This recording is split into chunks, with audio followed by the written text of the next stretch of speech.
Hello बच्चों, कैसे हो सभी। हम पढ़ रहे हैं class 10th math English medium RBSC. अपनी एक्सरसाइज 11.2 के हमने क्या कर दिए थे, दो थ्योरम थी इसमें, दोनों की दोनों थ्योरम पढ़ ली थी। एक तो थी कौन सी, बीपीटी, और एक थी इनवर्स ऑफ बीपीटी। ठीक है, तो आप लोगों को याद होगा ही। एक में तो हमने क्या प्रूफ किया था कि A B C D E, ठीक है। अगर इफ डी ई पैरेलल है किसके, बी सी के, ठीक है, then A D upon D B equal होता है किसके, ए ई अपॉन में ई सी के। ये है बीपीटी थ्योरम।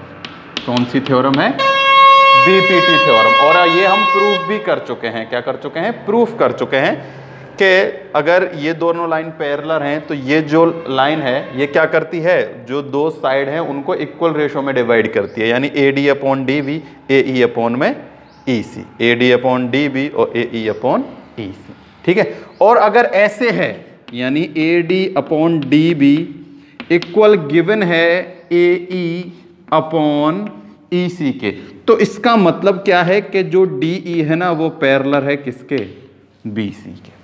ये दोनों एक दूसरे के अपोजिट हैं, ये हम पढ़ ही चुके हैं। तो इन्हीं से रिलेटेड हम अब क्या करेंगे, एग्जाम्पल सॉल्व करेंगे। तो आप लोगों का नया सिलेबस आ ही गया है, आप लोगों को उसके बारे में बता भी दिया गया है, समझ में आ गया होगा सबको, ठीक है। तो इस 11th में से ये 11.2 एक्सरसाइज तो आएगी कंप्लीटली। जो इसमें से हटाया गया है वो दो थ्योरम हटाई गई हैं, जो कि कौन सी हैं, बोधायन और कन्वर्जन ऑफ बोधायन। वैसे तो इंपॉर्टेंट थी वो, लेकिन इस साल हटा दिया गया है उनको। वैसे सिलेबस में से ऐसा कुछ भी नहीं है कि कम्प्लीटली कुछ हटा दिया गया हो, केवल एक सेकंड एक्सरसाइज ऐसी है जो कम्प्लीटली हटाया है। उसके अलावा पढ़नी तो हमें सारी एक्सरसाइज है, ठीक है। केवल नाम का सिलेबस कम हुआ है, ऐसा कुछ भी ज़्यादा दिक्कत है नहीं। वैसे फिर भी हमने कर रखा है कवर, तो कोई दिक्कत नहीं है, अपना सिलेबस ईजिली कंप्लीट हो जाएगा, कोई भी प्रॉब्लम नहीं है अपन को, ठीक है। इसलिए हमने टाइम से ही क्लासेज स्टार्ट कर दी थी। और अब जो कुछ ऐसे स्कूल थे जिन्होंने स्टार्ट नहीं किया है, तो अगर अब स्कूल भी ओपन होती है तो उनको इस सिलेबस को कवर करना इजी नहीं होगा, क्योंकि कंप्लीटली एक्सरसाइज नहीं हटाई गई हैं। बीच बीच में से कुछ पार्ट हटाया गया है, जिससे कोई फायदा नहीं है। क्या होगा, बस क्वेश्चन ही तो नहीं आएंगे, बेसिक तो हमें फिर भी पढ़ना ही पड़ेगा। तो इसीलिए ज़्यादा सिलेबस कम नहीं हुआ है, बस कुछ क्वेश्चंस आपको कम सॉल्व करने पड़ेंगे, इतना ही फायदा है। पढ़ना आपको फिर भी सब कुछ ही है।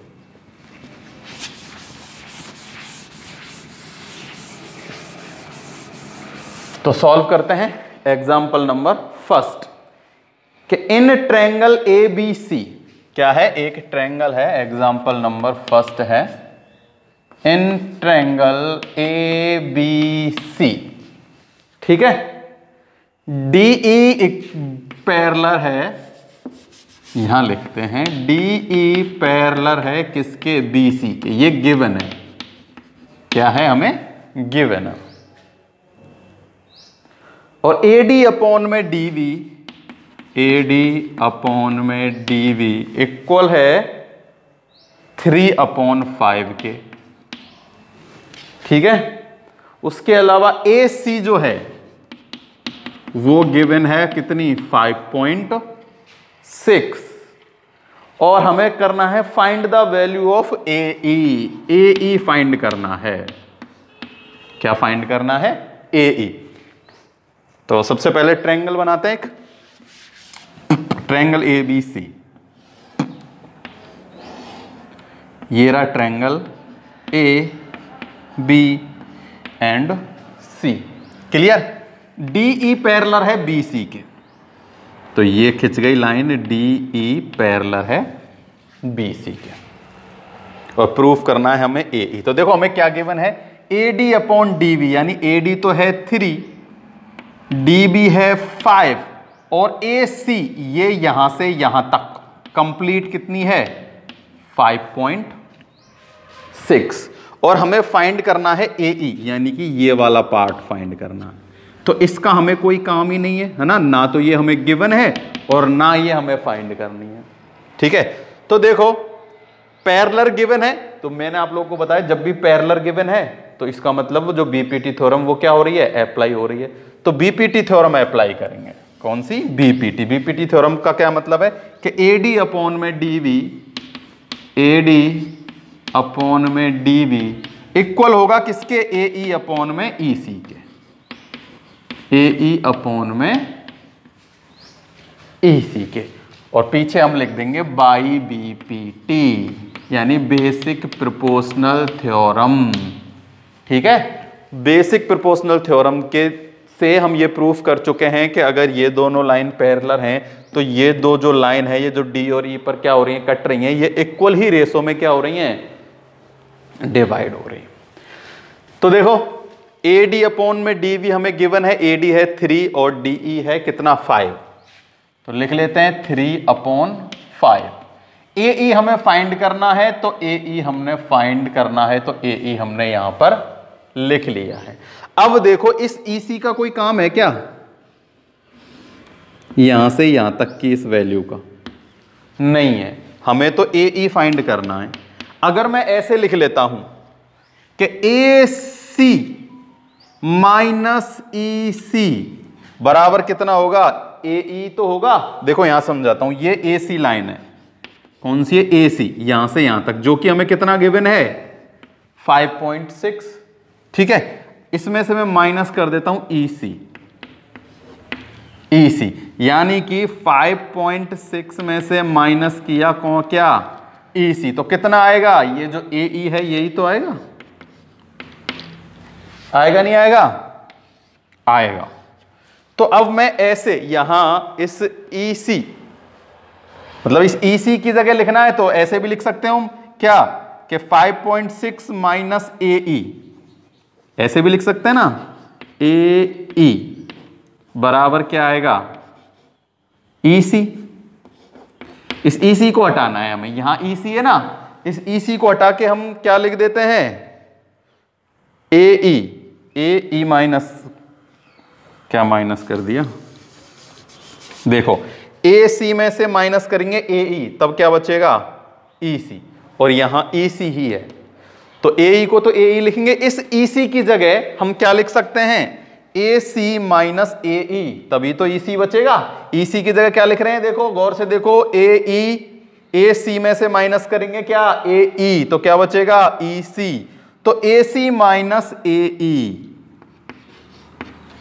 क्या करेंगे, AC माइनस AE इक्वल में क्या आएगा, EC। फिर AC की वैल्यू पुट कर देंगे, AC की वैल्यू है 5.6, उसमें से जब माइनस करेंगे AE तो कितना आएगा, इक्वल में EC होगा। तो इस EC की जगह क्या लिख सकते हैं हम, या तो ऐसा लिख सकते हैं या ऐसा लिख सकते हैं, कुछ भी लिख सकते हैं, या तो ये लिख लो या ये लिख लो। पहले ये लिखेंगे फिर यहां AC की वैल्यू पुट कर देंगे। ठीक है, तो इस EC की जगह क्या लिख लेता हूं, AC की जगह मैं लिखता हूं AC माइनस AE। ठीक है, अब AC की वैल्यू पुट कर देता हूं, AC की वैल्यू हमें गिवन है ना, ये रही, तो AC की वैल्यू पुट कर दो, 5.6 माइनस AE, क्रॉस मल्टीप्लाई करो। ठीक है, ये हो जाएगा 3 से मल्टीप्लाई होगा किसका, 5.6 माइनस AE, और ये हो जाएगा कितना 5AE।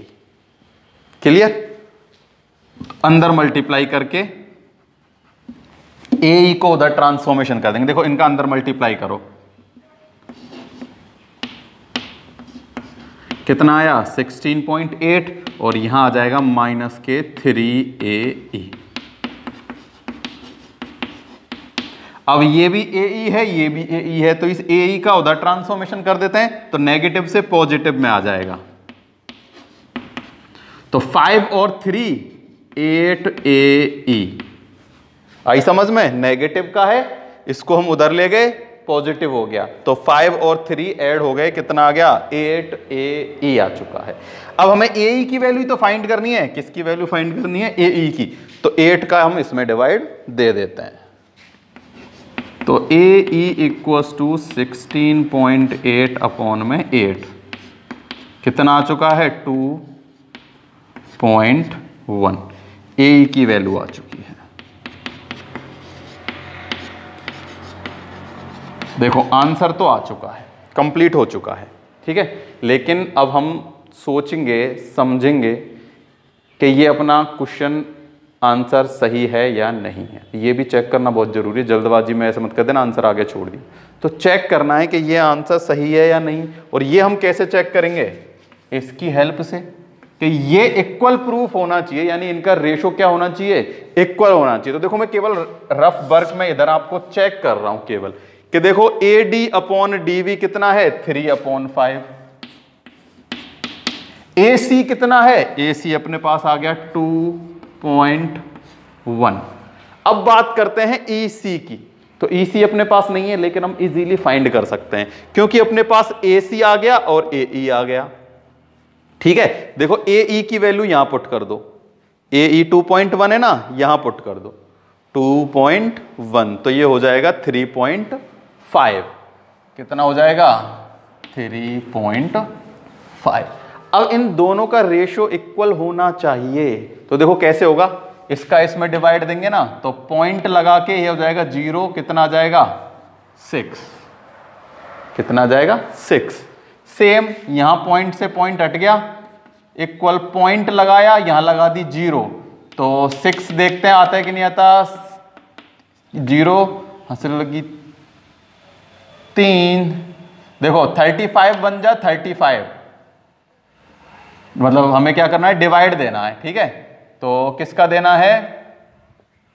210 में डिवाइड देना है 35 से। तो 35 इंटू 6 करके देख लेते हैं।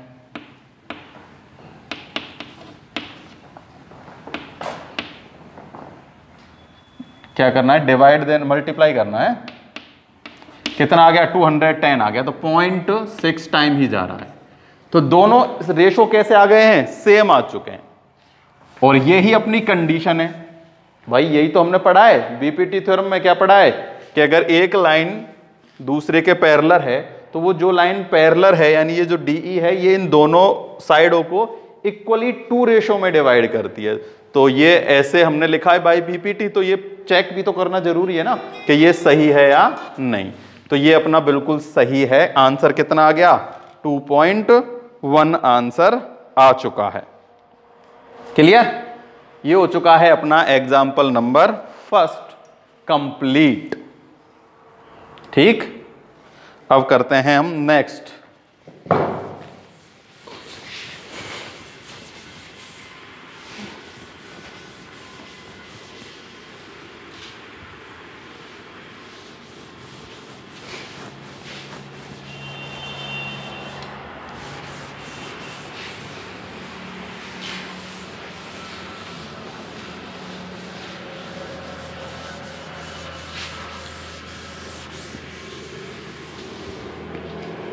सेकंड एग्जाम्पल है कि एक फिगर गिवन है जिसमें DE पैरेलल है BC के। तो देखो एक फिगर गिवन है इसमें ना,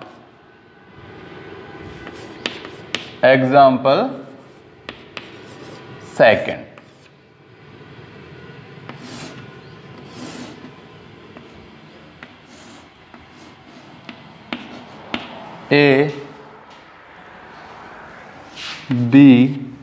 ABC और ये लाइन पैरेलल है ऐसे D और E, ठीक है। ये गिवन है और इसमें हमें गिवन है DE पैरेलल है BC के। क्या गिवन है?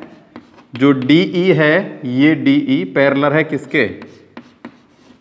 BC के। गिवन है ये, है ना? क्या है? गिवन। और जो जो गिवन है वो सब कुछ लिख लेते हैं हम। इसके अलावा हमें AD जो है वो X गिवन है। AD क्या गिवन है? X। इसके अलावा हमें DB गिवन है X - 2। DB है क्या? DB, ठीक है। ये उल्टा हो गया, यहां है E और यहां है D। तो AD और DB ये गिवन है X और X - 2। इसके अलावा हमें गिवन है AE। क्या गिवन है? ए और ई, जो कि कितना है x प्लस में 2। फिर है ई सी। ये सब कुछ जो हमें गिवन है ना वो मैं आप लोगों को बता रहा हूं। ये हमें है x माइनस 1, ठीक है। और हमें वैल्यू फाइंड करनी है किसकी, x की। Find the value of x।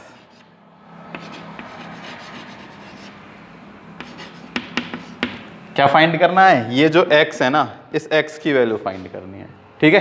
तो देखो पैरेलल जब भी बात हो तो आप लोगों को पता है जो दो साइड हैं वो कैसी होंगी, इक्वल रेशो में। तो इनमें पैरेलल देखो ये दो लाइन है, ये दो वाली, ये तो ये जो लाइन है ये D और E पर क्या कर रही है, इसे इक्वल रेशो में काट रही है। किन दो लाइनों को, इन दो लाइनों को, AC को और AB को। अब देखो डायग्राम को घुमा दिया गया है। अब तक डायग्राम हम ऐसे बना रहे थे ना कि ये A, ये B और ये C, और ऐसे था D और E। अब बस इस डायग्राम को ऐसे ही घुमा दिया गया है। इस A को इधर ला दिया गया है, B ऊपर आ गया और B इधर आ गया और C आ गया ऊपर। यानी इस डायग्राम को ऐसे घुमा दिया गया है केवल, और भी कुछ भी इसमें नया नहीं किया गया है। तो सिंपल सी बात है कि if DE parallel BC then AE upon EC equal AD upon में DB। आई समझ में, ये इक्वल रेशो में है AE अपॉन में EC, AD अपॉन में DB। किस में है, इक्वल रेशो में। क्यों है, by theorem BPT, basic proportional theorem से, ठीक है, by basic proportional theorem, by BPT। आगे बात समझ में। सबकी वैल्यू हमें गिवन है, AE इन सारी की वैल्यू देखो ये गिवन है, ये हमें क्वेश्चन में ही गिवन है। बस वैल्यू पुट कर देते हैं, क्रॉस मल्टीप्लाई कर लेते हैं और सॉल्यूशन कर लेते हैं। देखो AE है x प्लस में 2, EC x माइनस 1 इक्वल है AD x अपॉन में DB x माइनस 2। क्या करेंगे, क्रॉस मल्टीप्लाई, ठीक है। तो ये इसका मल्टीप्लाई इससे करेंगे तो ये हो जाएगा x स्क्वायर, इसका मल्टीप्लाई इससे करेंगे तो माइनस के x। इधर x प्लस 2 और x प्लस 2 और x माइनस 2। देखो इनको मल्टीप्लाई करना है, या तो मल्टीप्लाई कर लेना, हो जाता है, हो ही जाएगा मल्टीप्लाई, कोई दिक्कत थोड़ी है। और अगर आप में थोड़ा सा भी गौर से देखोगे तो देखो x प्लस 2 और x minus 2, a plus b और a माइनस b हो रहा है यहाँ पर, है ना, समझ रहे हो। a square minus b square लग रहा है, तो मल्टीप्लाई करने की जरूरत नहीं है, सीधा ही हम फॉर्मूला से, है ना, सॉल्व कर सकते हैं इसको। तो देखो x square minus x equals to में ये हो जाएगा x स्क्वायर माइनस में 4, a square minus b square, b का स्क्वायर यानी कि 2 का स्क्वायर। तो देखो x स्क्वायर में से x माइनस गए तो यहां बचा x। अब इस x स्क्वायर को मैं इधर ले लेता हूं तो माइनस में आ जाएगा। तो देखो x minus x square equals to में 4। तो x स्क्वायर में से x जाएगा तो क्या बचेगा, माइनस का x, यहां माइनस का 4 बच रहा है ना, और माइनस का 4, माइनस से minus cancel, x equals to आ चुका है 4। कुछ भी नहीं किया, बस ये याद होना चाहिए कि जब भी पैरेलल होती हैं तो साइड की रेशो कैसी होती हैं, इक्वल रेशो में होती हैं। उन साइड्स को यहाँ पर लिखा, उनकी वैल्यू पुट की, क्रॉस मल्टीप्लाई किया, कैलकुलेशन कर ली और x की वैल्यू सिंपली अपने पास आ चुकी है, x इक्वल्स टू में 4। ठीक है, एग्जाम्पल सेकंड अपना हो चुका है कंप्लीट। अब मैं ये मिटा देता हूं, है ना। समझ में आया हो तो बताना, और कोई प्रॉब्लम हो तो भी बताना।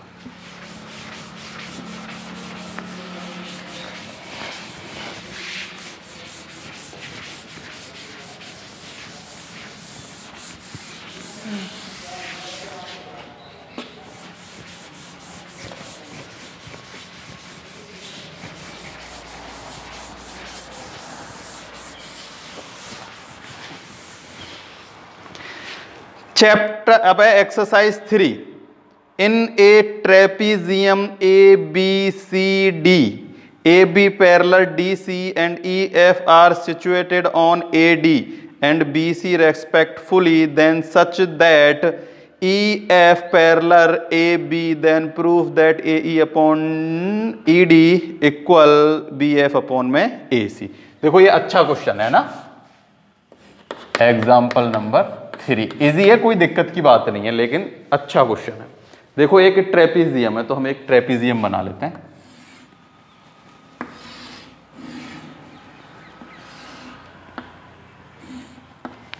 ठीक है, इसमें हमें गिवन है क्या कि जो ए बी के पैरेलल है डी सी, तो ये तो है ए बी और ये है सी डी।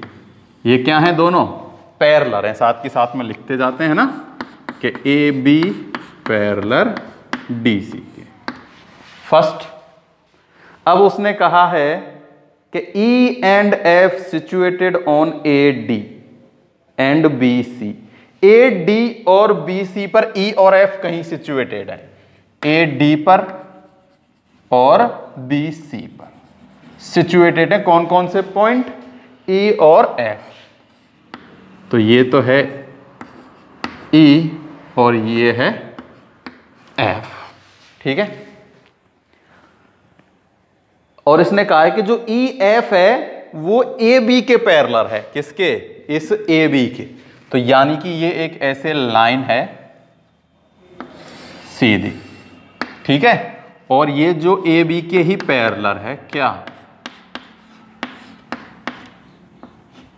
B F. ठीक है, ए बी के ही पैरेलल डी सी है और ए बी के ही पैरेलल ई एफ, या ये कौन सी है, ई एफ।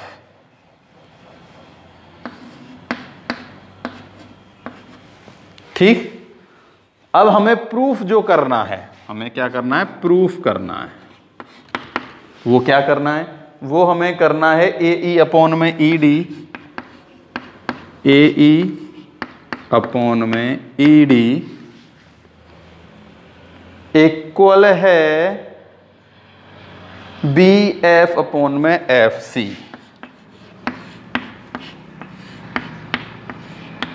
ठीक है, देखो हमें अब क्या प्रूफ करना है, ए ई अपॉन में ई डी इक्वल रेशो में है किसके, बी एफ अपॉन में एफ सी। यानी इन दो लाइनों को हमें प्रोपोर्शनली इक्वल यानी कि इक्वल रेशो में क्या करना है, प्रूफ करना है। तो देखो अब तक तो हम यूज कर रहे थे क्या, बीपीटी थ्योरम। अब क्या यूज करेंगे हम, कन्वर्ज ऑफ बीपीटी। वो यूज करेंगे क्या, नहीं। देखो कुछ भी प्रूफ करने की इसमें जरूरत नहीं है, बहुत ही सिंपल है, उसी बीपीटी थ्योरम से करेंगे। अब तक हमने जो पढ़ा था वो ट्रायंगल में किया था। किसमें किया था, ट्रायंगल में। देखो अपने पास अगर ऐसे डायग्राम होता, A B C D E, और ये दोनों पैरेलल होते, तो ये क्या होते, प्रोपोर्शनली इक्वल यानी बराबर इक्वल रेशो में होते। तो हम इसमें भी एक क्या कर लेते हैं, ट्रायंगल बना लेते हैं ना। तो हम ट्रायंगल बना लेते हैं, कंस्ट्रक्शन कर लेते हैं कि जॉइंट ए टू सी, क्या कर लेते हैं, कंस्ट्रक्शन कर देते हैं।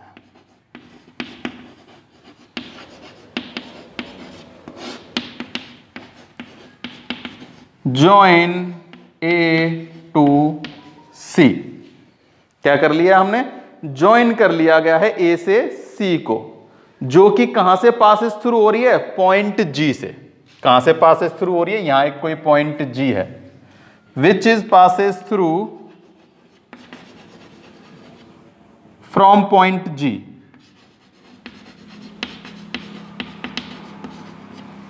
फ्रॉम पॉइंट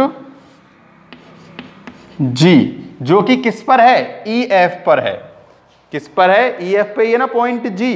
तो हम लिख देंगे passes through point G of E F, of E F. ठीक है, अब अपने पास दो ट्रायंगल आ चुके हैं। क्या आ चुके हैं, दो ट्रायंगल। ठीक है, अच्छे से देखो, कुछ भी नहीं करना, जो क्वेश्चन में दिया गया अब तक वही किया, केवल एक कंस्ट्रक्शन किया है कि ए से सी को क्या कर दिया गया है, जॉइंट कर दिया गया है। और वो जो है ना ए सी ई एफ को किसी जी पॉइंट पर क्या कर रही है, टच कर रही है, यानी कि पासिस थ्रू कर रही है, यानी काट रही है ना, उससे निकल के जा रही है उसमें से। तो ये है जी पॉइंट। अब देखो दो ट्रायंगल हैं, कौन कौन से, ए डी और सी, ठीक है।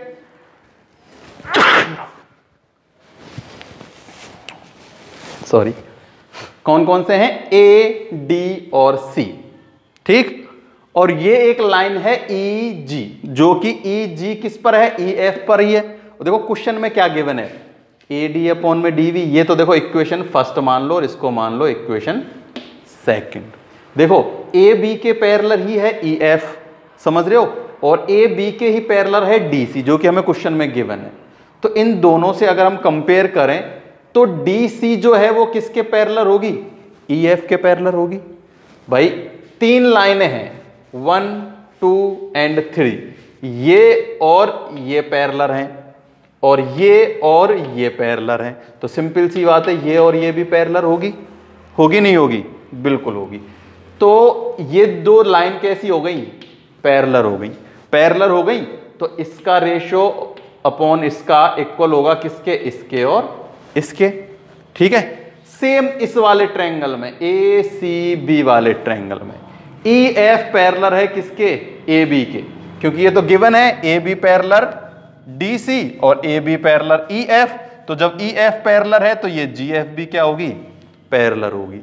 तो जब ये दोनों लाइन पैरेलल होंगी तो ये रेशो और ये रेशो इक्वल है, ये रेशो और ये रेशो इक्वल है।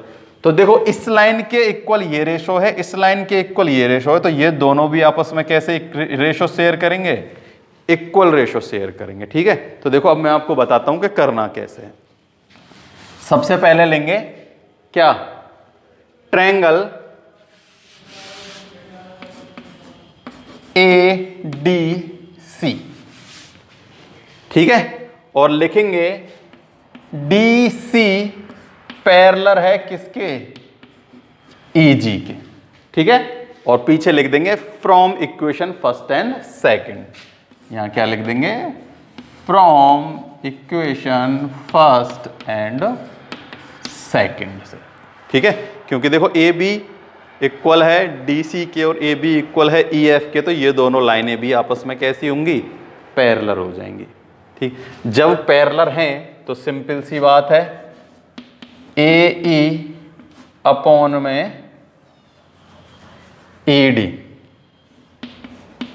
इक्वल होगा किसके, ए जी अपॉन में जी सी, ठीक है, by B P T, basic proportional theorem. इसको ले लेते हैं इक्वेशन नंबर 3, ठीक है। अब है triangle A C B, clear.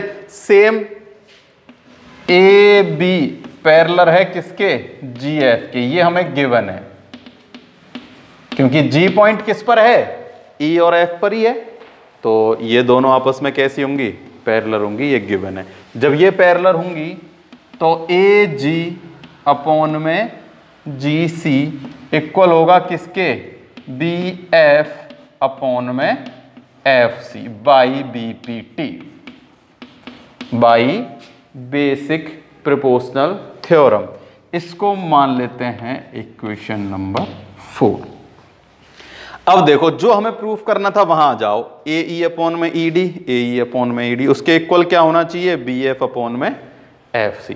देखो इसके ही इक्वल में है ये, तो हम क्या लिखेंगे, फ्रॉम इक्वेशन 3 एंड 4। देखो ए ई यानी देखो ए जी अपॉन में जी सी, इसके इक्वल में ही क्या है, ए ई अपॉन में ई डी, और इसी के इक्वल में क्या है, बी एफ अपॉन में एफ सी, क्लियर।